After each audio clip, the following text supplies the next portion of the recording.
Hi guys, welcome to Galactic Machina. In this video, I'll just be showing you our first scenario.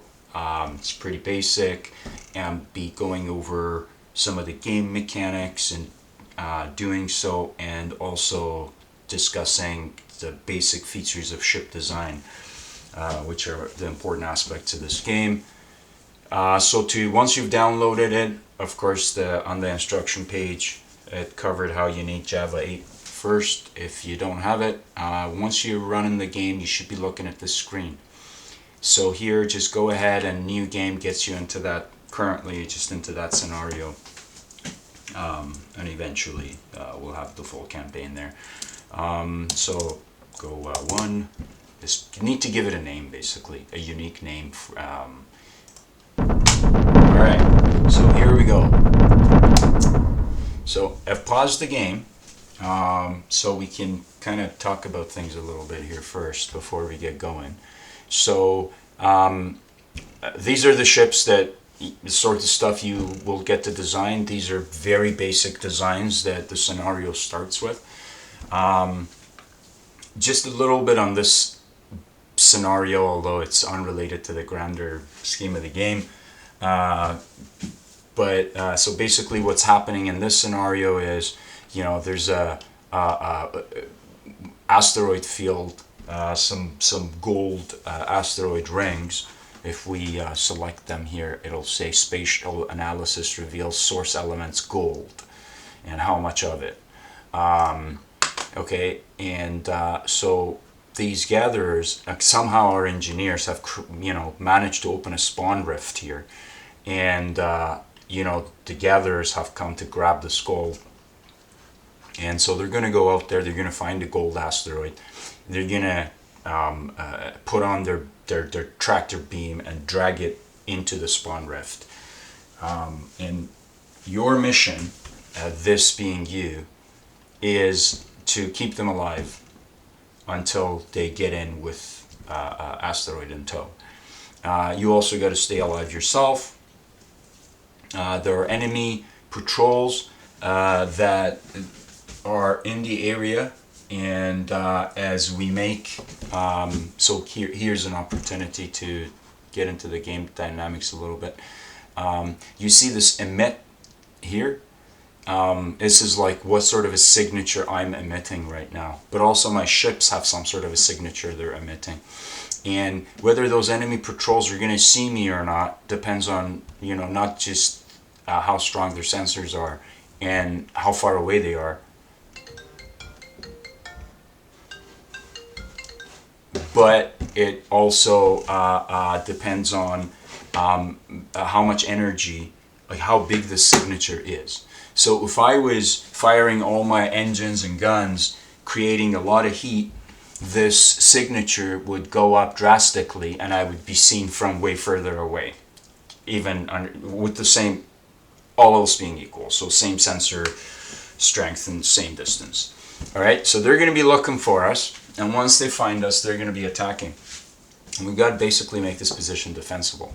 All right, now about the ships themselves a little bit. These are thrusters. All right. In fact, I'm going to take you into the editor where you get to actually modify the design. And currently the way we have it is you just, you can jump from in-game into the editor, modify your design, and then bring it back in-game. That way you can quickly test things. Whether that's going to be the way going forward or not, that's a different matter. But for now, that's how it works. So what gets you in is left shift and end key. Left shift end. All right, this is our editor. What we got is we have components that do stuff, and we have armor, okay, that attaches and protects them. In this case, this here, all this stuff up here is like little info windows, and it was a lot of details, and I've made them into check marks here. It's very inconvenient. This needs to be changed into some other sort of a structure that's like tabulated or whatnot. But so names, let's just get the names of things. So I'm gonna move this up here, and then iBase gives us some basic info about the stuff, and then there's more specific info, like specific to command centers, tractor beams, engines, shields, guns, outer edges. Yeah, so there's information regarding your outer edges, namely like what's the most corrosive, not corrosive, but what's the thing that's most susceptible to corrosion on there, and the minimum melting point. Okay, because if you're going through a nebula, you're going to be dealing with corrosion, so it's going to eat into materials, and materials that have lots of like some materials it's going to eat very quickly. You can use glass, which isn't tough, but it won't eat into it at all. So these are like design choices. And then all right, what else we got? So yeah, let's go over the components quickly. So we've got engines, and for engines, like, there is a thrust force. Okay, and this engine, we get to scale it up and down. Okay, so if I were to select this engine and scale it down, like, look at the engine thrust force at the bottom of the screen, and that goes down as I down the engine size. Okay, and yeah, so it's actually, there's also the efficiency of the engine. So you'll notice that when I down it, the efficiency goes down. So the force goes down, but also the efficiency goes down. Okay, so bigger engines are, more thrust per energy, but they also require more energy. Energy is a big factor here. So where's the energy come from? The energy comes from here. That's another component. This one being a fission reactor. Look, in the names box there is our fission reactor. Okay, and so that's going to generate power. This engine here, if we were to turn on the power readings there, high power. Let's just move this over here. Okay, there we go. So yeah, see, this engine requires 37 watts of power, and this generator generates power generated 1,122 watts of power. So you can run a lot of these engines off that generator. But the generator also has to feed here. What do we got? We've got a tractor beam. Okay, so it's got to also feed this tractor beam. The tractor beam, 172 watts of power. Okay, and again, all of these, like, if I sized up the generator, I would start getting a lot more power, right? Or I can size it down and get less power. You see? Now, this here is the command center. Okay, so you're going to need a command center on a ship that's working. And if that command center is destroyed, then you don't have a ship anymore, basically. It's just like whatever pile of rubble is left. So this command center is basically, aside from it being required, it is also responsible for your sensor range currently. So if I were to here go turn on the command center info, put it up here. Okay, so command center sensor range 207. Now it says sensor range, but it's not a range actually. It's really deceiving. It should be rephrased. It's your sensing strength, basically. So how far you see someone isn't, as I was saying previously, isn't just based on your sensors. It's based on how much signature, like if they've been firing engines and guns and banging into stuff, then they're going to be emitting a big signature. And you can see them from further or with less so-called sensor range, which really should be called, I don't know, sensor power or something. Anyway, that said, all right, so move on to guns. Yeah, so we have different types of guns here. And to actually place these components, we use the plus here. So I go plus, this is how I get to the armor. But okay, thruster engines, and then you get a little 3D graphic of what the things looks like. So this thruster engine here, if you look at the names thing up there when I hover on it, it's gas propelled thruster, and this is ion drive. So the ion drive, currently the engine thrust force is very small, 0.5 versus 7.5. Again, it scales up with the component, but you can see how much less thrust it gives you at the same scale. But the efficiency is engine efficiency is really high. It's 10 times more efficient. Okay, so you don't get a lot of push, but and it's more efficient. Therefore, it uses very little power. So you would be able to use this to sneak in. See, that way you're not making a big signature, and you're just getting a gentle push, and you're going for slow versus you're going for slow and stealth versus speed. All right. So what else we got? Thruster engines, ballistic guns. Okay, so these are the 4 different types of guns we got now, and we'll have more.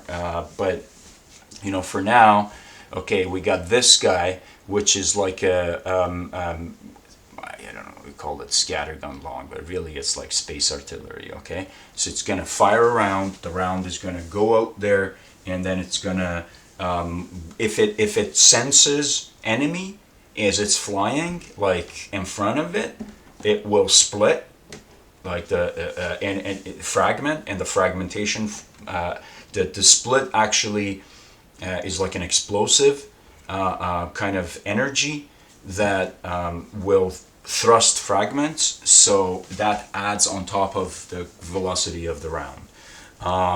This guy here is made to to fire higher rates. It's the Blitz gun. Okay, so it'll fire. I need to get. Okay, so basically, the way it works is it has it. All of them have a charge rate.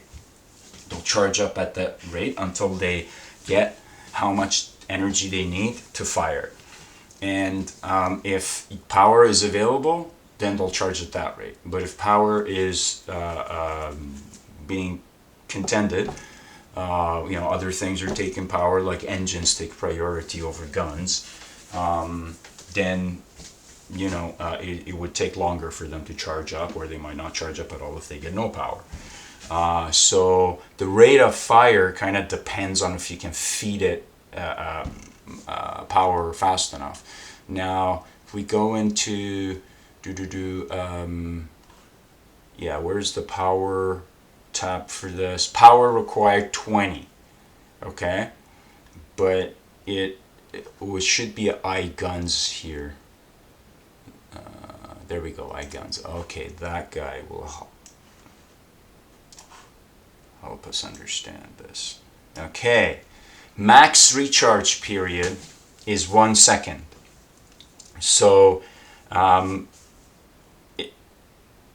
it'll fire 1 round a second if it's getting power.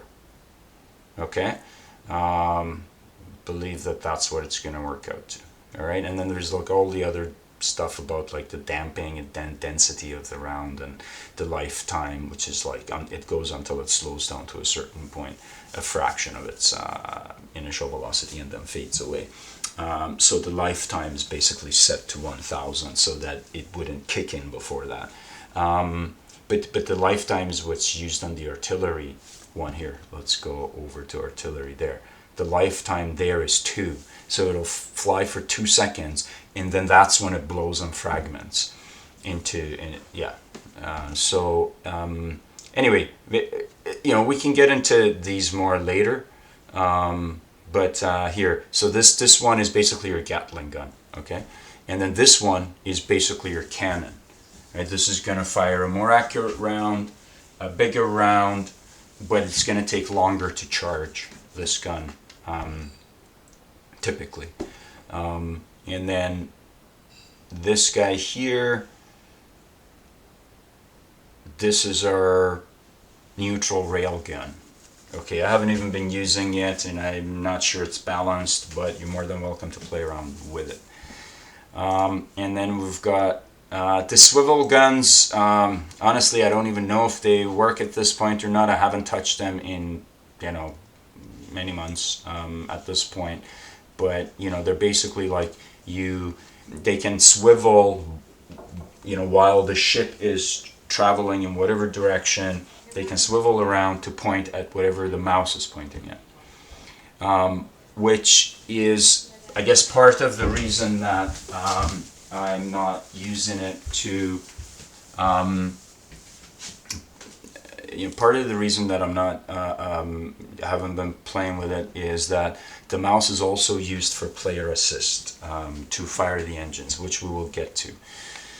Alright, so laser guns, we might be bringing them back. We had them, we took them out at some point for a reason, but they are candidate to come back. Generators, okay, so you've got your fission reactor, okay, you've got your lattice confinement fusion generator. So this one is like low power. If you know anything about that, but it's supposed to be good for low power applications. And then we have here the magnetic confinement fusion reactor, like the tokamak, okay, and that's the kind of like the one that gets you the most amount of energy, given its size and mass, I think. But let's just keep moving along here. Capacitors. Okay, so if I don't have enough energy to have everything working, all the time. If there's going to be contention on the energy, and some component is going to get starved or at least partially starved, then I can either put up with that, or I can increase my generation by making my generators bigger or putting in more generators, or going to more high power generators, or I can augment the difference with a capacitor, so like a battery, and they charge up. They can hold quite a bit of energy. They'll charge up when you have excess energy, and then say for example you had enough energy that you could fire your engines, you could fire your guns, and you could fire your engines, and it's a good command center and stuff is working, but as soon as you go to fire your guns, you don't have enough energy, so now your gun takes a long time the rate of fire is slow, basically, and so you put in a capacitor. Now you're gonna have enough energy for the gun until it runs out, and so you would be able to burst energy, and then you'd have to, you would have to go somewhere, like hot in hiding, take cover, and charge up the battery and come back in. Okay, thank you. So here we go. Next one, shields.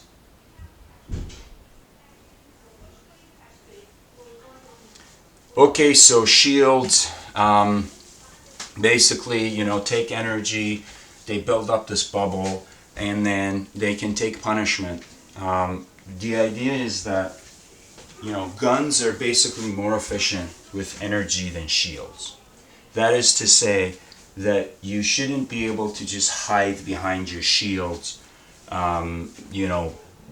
given all else being equal. So if I had the same generator you do, and I'm using it to power a gun, and you're using it to power a shield, and I'm sitting really close to you, so my rounds aren't losing too much to drag, then you would be able to take a few hits, but it would wear down your shield, and you wouldn't be able to hide behind them forever. Okay, now if you have a totally overpowered shield, you have lots of power to feed it. They do take a lot of power, so you've lots of power to feed it. And somebody has a tiny ship, a tiny generator, tiny gun. Yeah, then you can withstand them forever. But then all things aren't equal there. So shields, and then we've got, oh yeah, and then there's like time that once you turn on the shield and it starts taking energy, the field builds up. So you can't just hit it when somebody fires around and have it defeat the round. You need to have it on in time so that it would get strong enough, and then it takes some hits and gets weaker, and if it doesn't take more hits, then it'll get stronger again, so long as it's got energy, and that's how you use it. All right, inertial dampers. So it's probably going to change the name because this is like from Star Trek, and it came to you shouldn't, yeah, probably might be some IP issues, I don't know, and it had a different meaning there anyways. So it's like what it means here is, that basically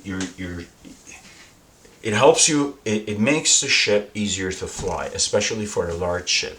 So as you turn and you want to go one way, but you're being dragged sideways going the other way, then this is like brakes in the direction that you don't want to go. Okay, it'll slow you down if you're going. Okay, you're trying to go forward, but you're still going backward. It'll slow you down. So like turrets, ships that are designed not to be very mobile, but sit somewhere and fire big rounds that get kicked back. They get kickback from it. Those ships are going to benefit from having it, and it's basically, it takes energy, and it's more efficient in slowing you down with energy than thrusters would be. All right, so it's kind of a component, though you would use on larger ships or turrets, I think. Smaller ships would want to use drag, like, so we will get into the aerodynamic design and how to make it so that your ship can get lots of sideways push from drag. Okay, and then command center. So right now we got two different types. One of them can see way further than the other, basically, when it comes to, like, it's advanced, and it will be heavier and use more materials, more fancy materials, and whatnot. Okay, and then we got tractor beams. Okay, which is right now we got this one guy, this guy here. The way I'm moving this around is I right click and I drag sideways like this. Okay, that's a right click. The armor, basically, various different properties. So if you, tungsten, here, let's go pick armor from the drop down. We have tungsten, we have steel, we have aluminum, glass, all sorts of stuff, and so that's going to come down to the properties that you're trying to build. All right, so we won't actually discuss like how to place the components, size them up and down, and build stuff. Although that's the next thing to do here in the editor. But I just wanted to come in here just so that we have an understanding of the ship construction a bit, so that we can look at that first scenario and see some of this stuff in action before we actually get into building one. Okay, so we're going to exit here. All right, so remember, the game is paused, and then we look kind of weird here because it's like the first frame of us getting phased in, because it's putting in a new ship for us. So as we unpause, it'll phase in and we'll look normal. Okay, But yeah, well, let's do that. So now these guys are trying to get out to go grab their asteroids, and I'm kind of blocking them. So I paused it again. That's their thrusters firing. Okay. For me, oh yeah, important point that needs to be discussed back into here. All these components, how do you actually turn them on and off or make them do things like make the thrusters fire, make the the generator just provides power to stuff that draw it. That one isn't activated, but everything else has an activation. Like how do you turn on the tractor beam? And the command center, when you activate it, it has the special meaning that the ship is going to self-destruct. So everything explosive on it blows, like the generators, the command center itself, and the thrusters will blow, and the other stuff will fly, or be damaged by the explosion. More on that later. So how do you do it? How do you actually do it? Okay, so if we select one of these components, there's this button here. Okay, set activation key. And that's how we set it. Actually, before we even set it, let's go and turn on this activation keys.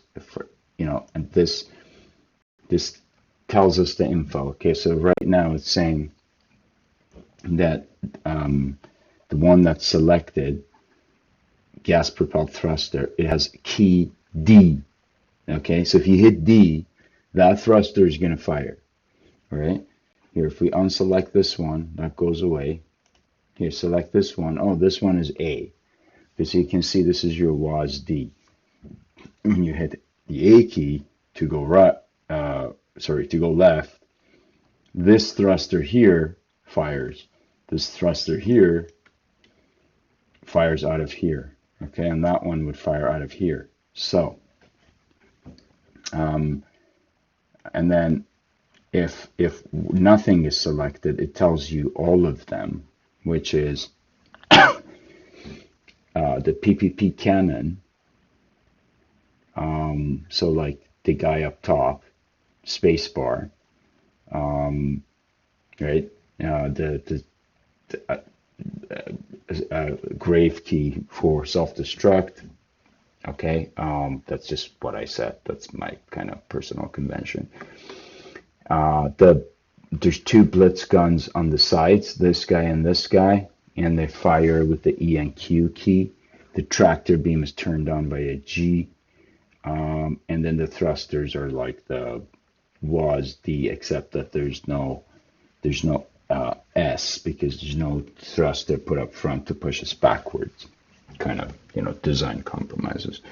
So that's how you do it. You set activation keys in order to fire what you want when you want. Okay, back to where we were. So now to actually fly the ship, well, let's just do it for a bit, okay? Without assist, because that's what I'm going to talk about next, is player assist. But I just want you to see how challenging it can be to actually fly one of these things without player assist first. Okay, so let's unpause it, and all right, so A, there we go.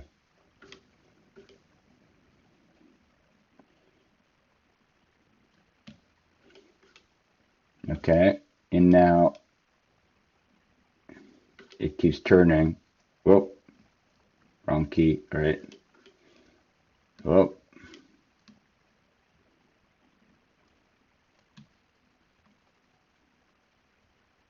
All right, we're gonna hit that one. Ugh. Whoop. So you actually got to get good at piloting it, especially if you're going to be flying it manual.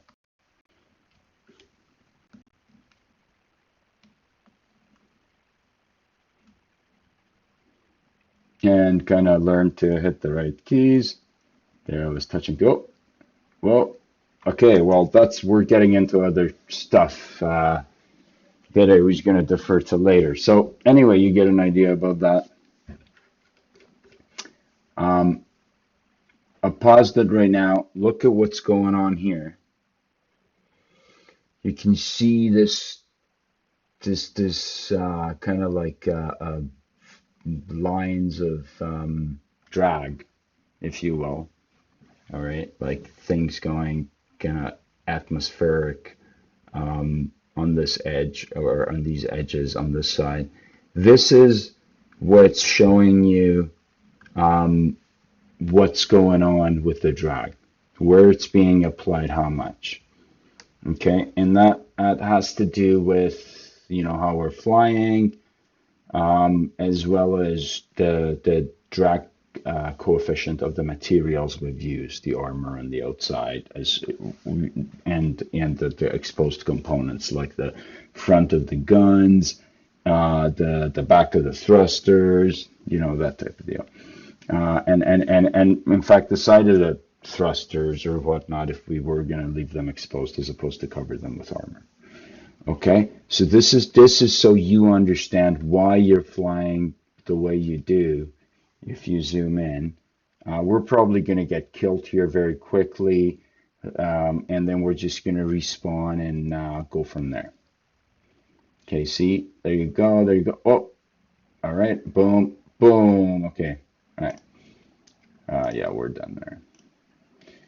All right, so here, I just paused it again. All right, so now they're already here, but we had a little bit of time, and so I'm just gonna restart the game and kind of show you what we can do to make this position defensible a bit. Okay. Actually, maybe before that, since these guys are already here, maybe I could just discuss. Okay, so you're gonna see two types of ships here that is in the patrol that's coming at us. Okay, the patrols, they're separate patrols. This is the lead ship.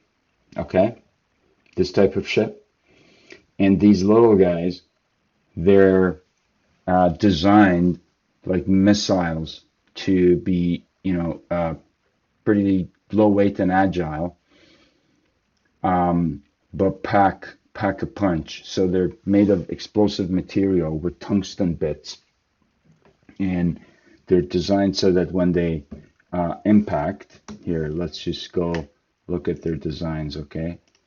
These Kami ones, all right. Okay, this is these guys here, right? See, the yellow stuff is explosive, all right? And the explosive stuff is always given a path to outside, so that rather than having to blow stuff up internally, the shockwave can exit. But then the stuff that's left, like these tungsten bits, okay, all this tungsten bits, they're going to get propelled. And now, by their very nature, thrusters and generators and command centers are somewhat explosive.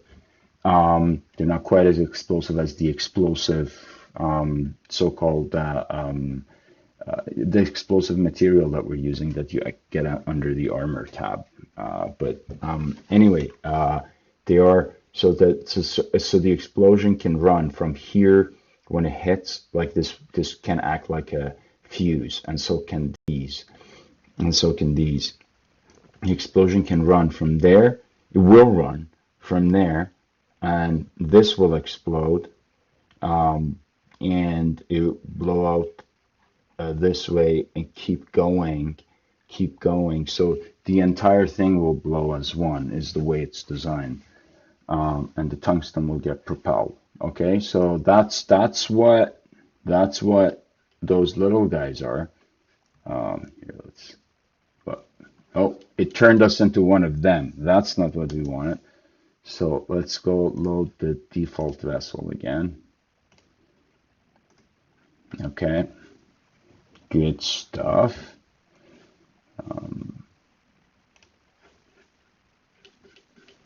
Okay, there they come.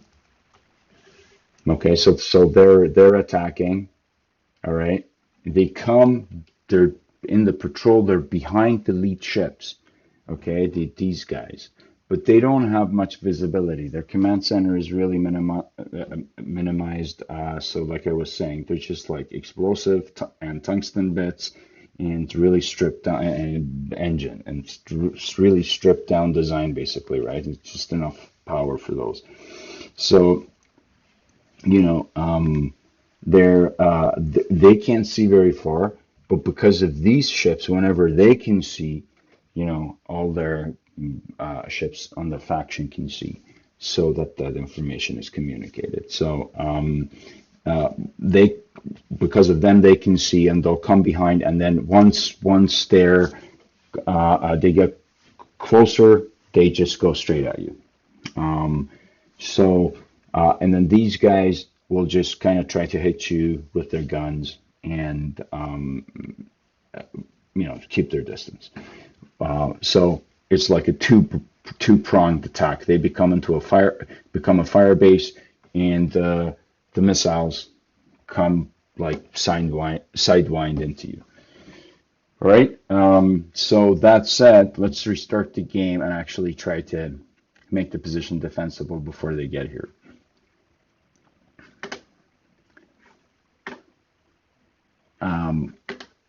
Yeah. All right, here we go. Again, two.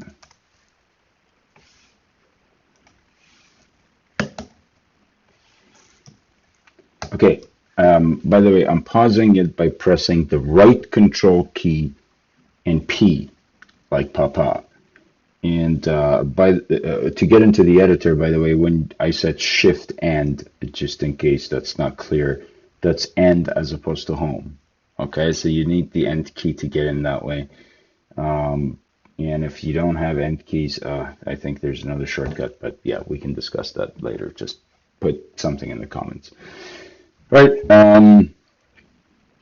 So what are we looking at here to make this position defensible? We can put in designs that we've made. And, one of the designs to be putting in here is turrets. Okay, so they're supposed to just sit there. They sit there, they see enemy around, they shoot at it. They try to maintain their position while they do so. So they should be designed to be good for that, not high speed or maneuverability or, yeah. So we have a most basic turret design. Let's take a look at it. Turret 1. Okay, now you can see like undersized thruster engines, and it has my names. It has standard damper. Okay, so it's as we said, inertial damper thingy. So it is efficient with energy to slow this thing down as it gets the kickback. Okay, every time it fires, boom. Instead of this engine having to fire for long and use more energy, this thing really helps it, basically. And it's got a generator big enough, for its gun. What kind of gun? It's a blitz gun. We've kind of picked a certain size. Why not make a bigger, badder ass turret? Because we're trying to basically accomplish the mission with as little resources as possible. And at the end, when we succeed, he's going to tell us how much resources we used. So we want that to be lower in order for us to be more competitive. Okay, that's bragging rights. So this is what we've picked. We may very well pick totally different designs and like way overpower them and have fewer of them, or maybe we need to underpower it and have more of them. that's all the competing strategies that, is up to the player to decide. That's the very, very game.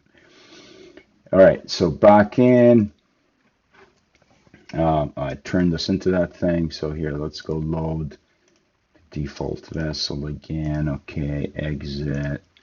All right, so now we're going to start placing these things. Now, we're supposed to have a component for like a rocket launcher thing that can launch other ships to use for this. But for now, I mean, that's actually in the works. But for now, we're just going to we're going to press the left control key and the right click on the mouse at a location where we're trying to place something. Okay, so now we're going to get, it's going to say, okay, what do you want to place here? I want to place a turret 1. And I want it, it's like, what kind of AI do you want it to run? What faction do you want it to belong to? I want it to belong to player faction. I don't care about the name. And I want it to run turret. Okay, is it like an AI written to do just that? To sit there and fire at things, not particularly smart or anything. All right, so it's there. It's just like hasn't quite phased in yet. So now that we place the first one, for the remainder, we can just go left control and the digit 1 key. Okay, so I'm going to go put boom, boom, boom. I'm going to space them out like that.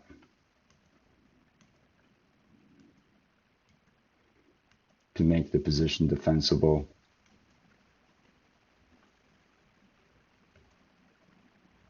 Okay, and I'm going to go put turrets into the second ring as well. Multiple stages of defenses. And I'm going to add now I'm going to do the same thing. So left control, right click to put in a different type of ship. And I'm going to put in default vessel, same thing I am.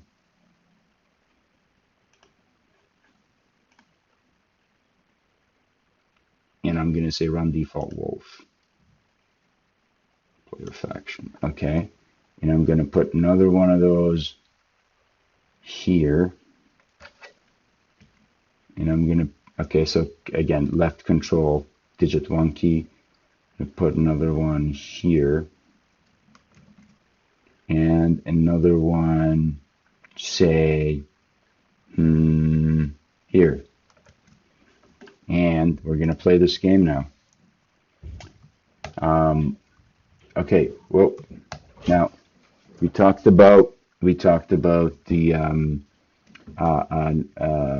engines and like how to fly them manually.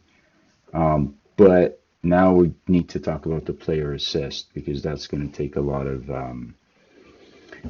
mental horsepower, as you got to be looking at the guns and everything else that's going on, like what you're getting from the sensors.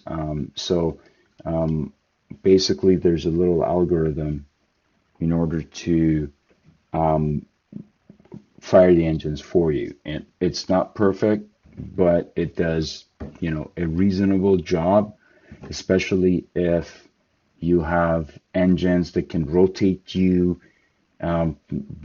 clockwise as well as counterclockwise. Well, if you don't have engines that can't rotate you clockwise and counterclockwise, it just won't work. But once you have something that can do that, if say you got like just 2 engines in the back, well, they can turn you either way by one of them firing, or they can push you forward, but they're not very good at going back, or so if you had engines kind of placed so that you could push back, sideways, forward, any whichever way, then it works great. But when you get into the more optimized designs, then it can have its challenges and edge cases. So anyway, let's see what we're talking about here. Here we've got only 3 engines. So big one in the back to push us forward. Then we have just 2 engines up front. One of them is going to turn us one way, the other is going to turn us the other way. So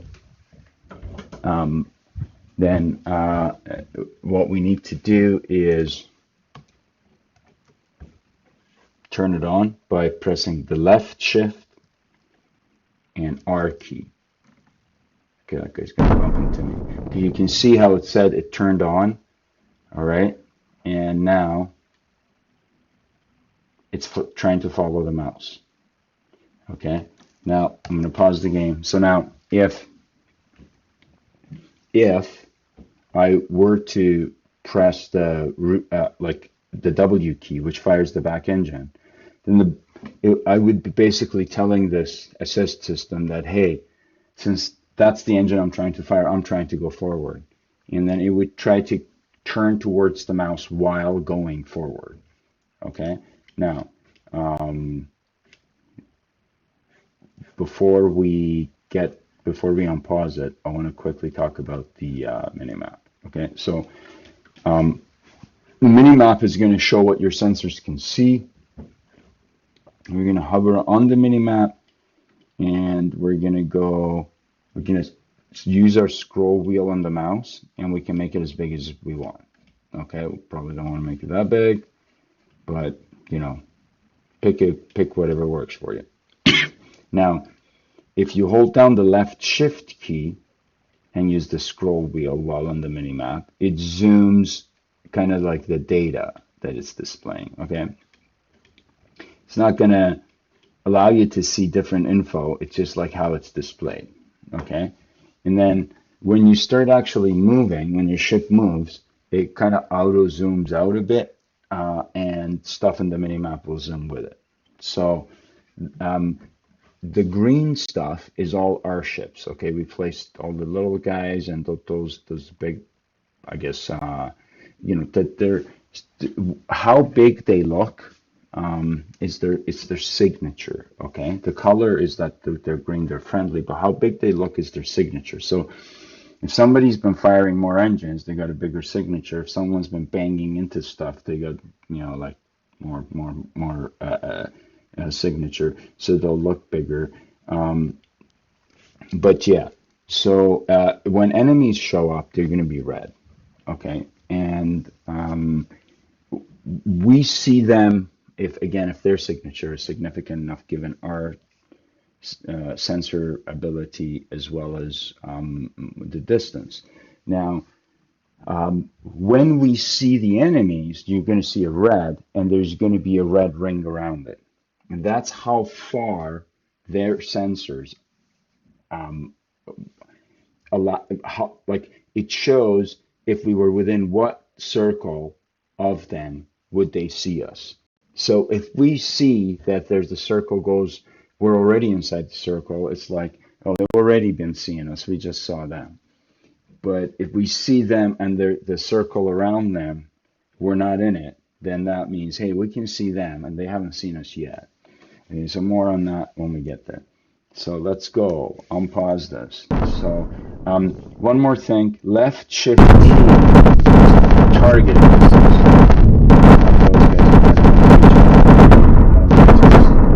damage. But okay, you can see the other guys.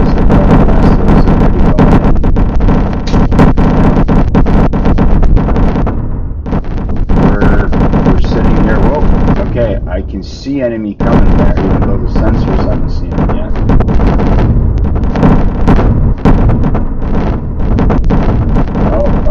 Enemy everywhere, actually. There. All right, so look at it. That's what I was talking about. So here, we can see enemy here and here. And this guy's got this circle around it. And that guy's got that circle around it. And we are this guy. Okay, we are that guy on the mini map. So neither of them have seen us, but they're about to see this guy. Okay, they're about to see that guy. So here, let's make this a bit smaller, a bit bigger. Okay, So let's get into some gameplay here.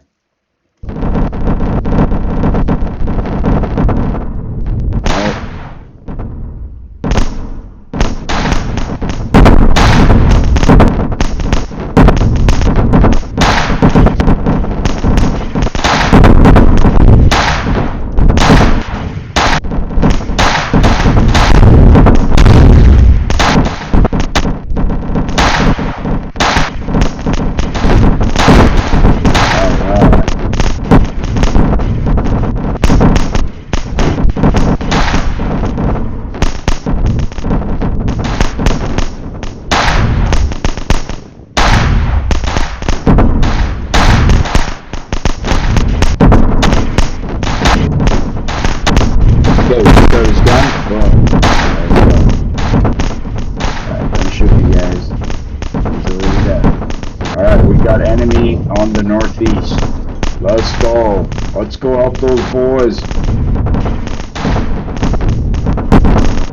No gatherers have been destroyed yet. Come on, guys, we can still do this.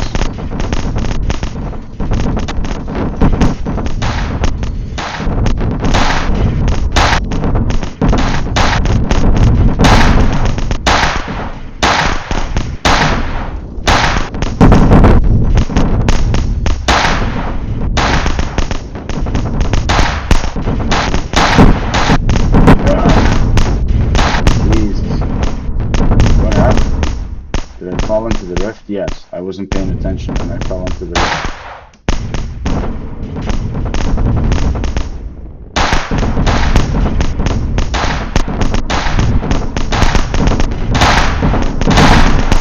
Good. I took out one of his engines.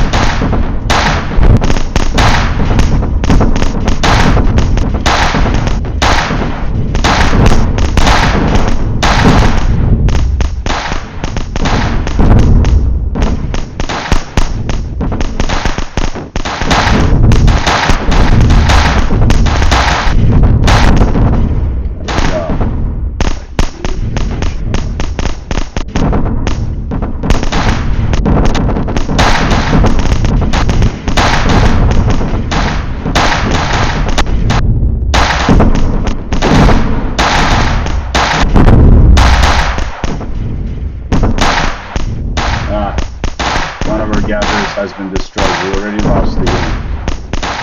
Let's just kill this guy with vengeance.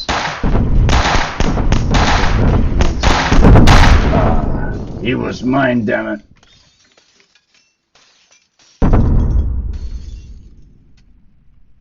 Alright, well, there you have it. That's basically how to lose the first scenario. And use a lot of resources doing it. Well done.